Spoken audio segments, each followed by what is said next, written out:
So hello guys, मेरा नाम है रेहान और आप देख रहे हैं रेहान टेक। सो गाइस, आज के इस वीडियो में मैं आपको बताने वाला हूं कि आप अपने लैपटॉप में किस तरीके से वॉइस टाइपिंग यूज़ कर सकते हैं। आपको विदाउट यूजिंग कीबोर्ड के आप टाइपिंग कर सकते हो। वो कैसे, किस तरीके से, चलिए मैं आपको पहले बता देता हूँ।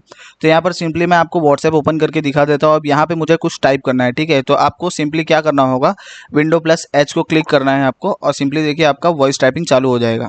ये देखिए, अब नीचे जो भी मैं बोलूँगा वो सब टाइप होता जाएगा। अभी मैं आपको फिर से करके दिखा देता हूँ। आपको इस पर क्लिक करना है, ये जो माइक का ऑप्शन है इस पर आपको क्लिक करना है। Hello guys, hello, hello, hello, how are you.